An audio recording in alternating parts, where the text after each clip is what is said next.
Hello बच्चों, चलिए प्रश्न को पढ़ते हैं। इसमें लिखा है कि एक बीमा रहित राशि।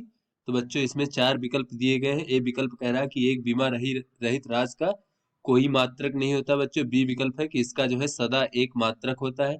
सी विकल्प कह रहा है कि बच्चों इसका मात्रक हो सकता है। फिर बच्चों डी विकल्प कह रहा है कि बीमा रहित राशि होती ही नहीं है। तो बच्चों ये बहुविकल्पी प्रश्न है, इसमें हमें सही विकल्प का चयन करना है। तो बच्चों चलिए इस प्रश्न की मूल अवधारणा को हम देख लेते हैं। तो बच्चों ये जो किसी भी राशि की जो बीमा होती है बच्चों, वो ये प्रदर्शित करती है कि वो किस किस चीज पर बच्चों निर्भर करती है। जैसे कि बच्चों अगर हम यहाँ पर चाल देख लें बच्चों उदाहरण के तौर पर, तो जैसे चाल बराबर होता है बच्चों दूरी बटे समय। तो बच्चों ये चाल की अगर हम बीमा देखें बच्चों किस प्रकार से हो जाएगी, तो चाल की बीमा जो हो जाएगी वो बच्चों इस प्रकार से हो जाएगी। यहाँ पर दूरी जो होती है बच्चों, ये लंबाई होती है बच्चों, और इसे मीटर से इसका मात्रक मीटर होता है बच्चों। और इसकी बीमा कितनी होती है बच्चों, इसकी बीमा है होती है एल इस प्रकार से। और समय की बीमा होती है बच्चों टी इस प्रकार से। तो यहाँ पर बच्चों ये जब टी ऊपर जाएगा तो ये हमें बच्चों चाल की बीमा प्राप्त हो जाएगी एल, और टी की घात बच्चों जब ऊपर जाएगा तो ये -1 हो जाएगा इस प्रकार से। तो बच्चों ये हमारी चाल की बीमा प्राप्त हो गई।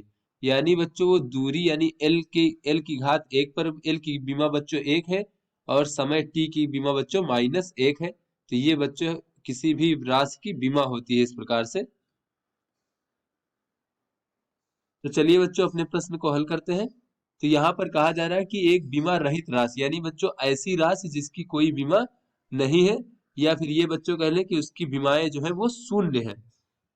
तो बच्चों शून्य बीमा वाली कोई राशि है, तो बच्चों ए विकल्प कह रहा है कि इसका कोई मात्रक नहीं होता है। तो बच्चों ये हमारा गलत विकल्प है, क्योंकि अगर बीमा नहीं है तो इसका अर्थ ये नहीं है कि उसका मात्रक नहीं है। तो यहाँ बच्चों ये कह सकते हैं कि बीमा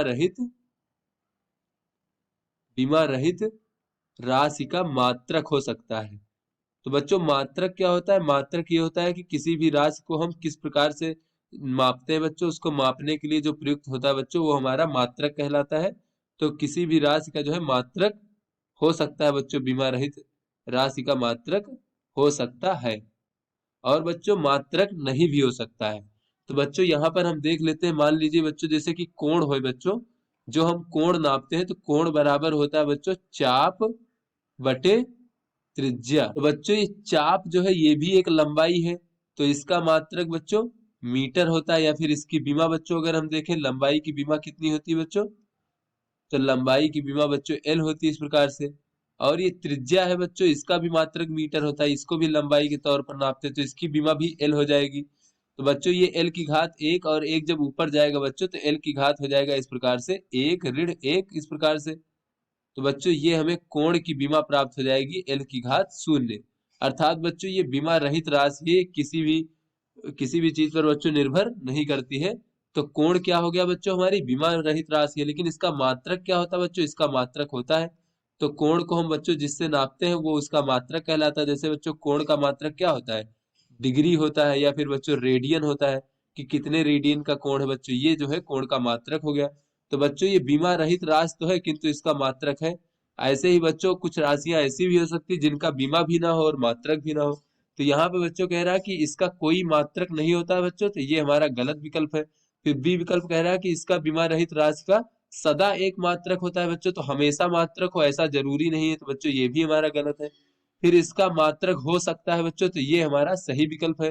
फिर ये बीमा रहित राशि होती ही नहीं है, तो बच्चों ये भी हमारा गलत विकल्प है। तो बच्चों ये सी विकल्प हमारा सही विकल्प है। तो आशा करते हैं आपको समझ में आ गया होगा। धन्यवाद।